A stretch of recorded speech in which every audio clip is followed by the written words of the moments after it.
अस्सलामुअलैकुम, welcome back to my channel learning hub with FR. I am Sehar Kamal. Viewers, आज का topic है articles. Articles क्या होते हैं, सबसे पहले ये देखेंगे। आर्टिकल्स को हम किसी भी स्पेसिफिक और नॉन स्पेसिफिक नाउन के साथ इस्तेमाल कर सकते हैं, मतलब किसी भी कॉमन चीज के साथ भी इस्तेमाल कर सकते हैं और किसी स्पेसिफिक नाउन के साथ भी इस्तेमाल कर सकते हैं। तो ये आर्टिकल्स होते कितने हैं? 3 होते हैं, आ, एन और द। इनको हम 2 काइंड्स में डिवाइड करेंगे। First definite and second indefinite. First में द, डेफिनेट जो है इसमें द आता है और जो इनडेफिनेट है इसमें आ और एन आता है। अब हम इसका फर्दर देखते हैं कि द और आ और एन का किस तरह से इस्तेमाल होता है। एक चीज मैं लाजमी आपसे शेयर करना चाहूंगी कि द और दी के साउंड में या प्रोनाउंसिएशन कहाँ पर होती है, इसके बारे में मैं ऑलरेडी एक वीडियो अपलोड कर चुकी हूँ, आप उसको देख सकते हैं। अब यहाँ देखें कि द जो है व्हेन यू रेफर अगेन, आप किसी भी नाउन को जब सेकेंड टाइम मेंशन करेंगे तो वहां पर द का इस्तेमाल होगा। जैसे कि मैं यहाँ पर द बॉय लिख दूं तो इसका मतलब है वही लड़का, ठीक है। मतलब द बॉय ये वही लड़का है, whom I met on the road या who stolen my pen, कुछ भी आप कर सकते हैं यहाँ पर। तो द बॉय या द मैन जिसका भी जिक्र करेंगे, इट्स मीन कि अगर हम इससे पहले द लगा दिया है तो इसका मतलब है कि हम इसका जिक्र पहले भी कर चुके हैं। इसी तरह से अगर हम आ और एन को देखें, सबसे पहले तो इसका मीनिंग देख लें। एक, ये दोनों ही सिंगुलर से पहले इस्तेमाल होते हैं, सिंगुलर नाउन से पहले इस्तेमाल होते हैं, दोनों का मीनिंग एक है। बट एन जो है और आर है, इन दोनों में डिफरेंस ये है कि ये कॉन्सोनेंट से स्टार्ट होने वाले जो वर्ड्स हैं उनसे पहले आता है आ, और वो वर्ड्स जो वोवल साउंड्स क्रिएट करते हैं उनसे पहले हम एन का इस्तेमाल करेंगे। तो फर्दर डिटेल्स में देख लें।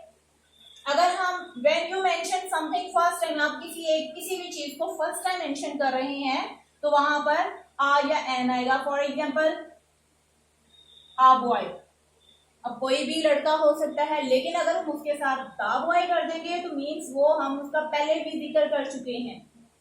इसी तरह से एन एप्पल या एन अम्ब्रेला,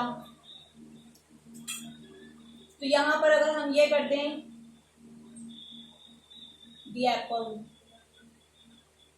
तो ये स्पेसिफिक हो जाएगा, मतलब कि हमने पहले इसका कोई जिक्र किया है इसलिए हम अगेन उसके साथ द लगा रहे हैं, जिससे पता चल रहा है कि ये अगेन मेंशन हुआ है।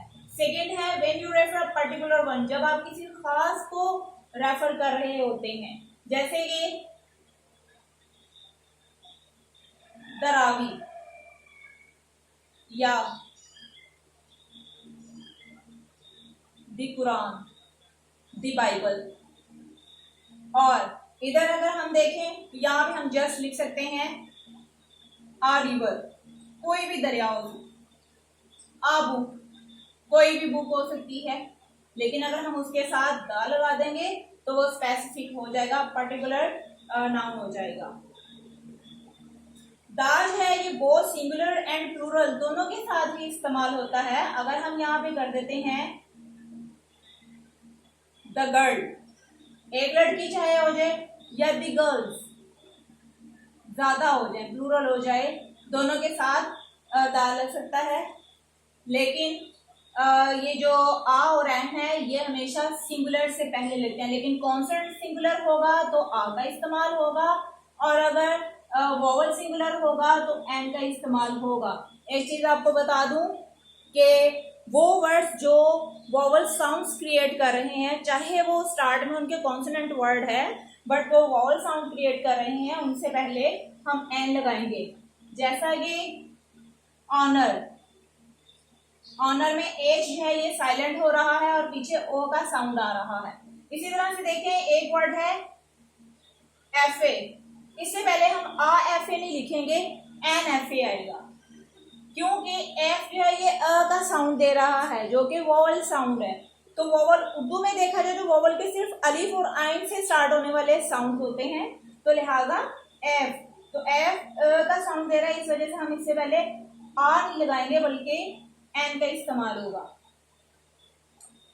इसी तरह से बिफोर वोवल साउंड्स, मतलब कि जो जितने भी वोवल साउंड दे रहे हैं चाहे वो कॉन्सोनेंट्स हो बट साउंड उनका वोवल होगा, तो उससे पहले हम ये एन का इस्तेमाल करेंगे।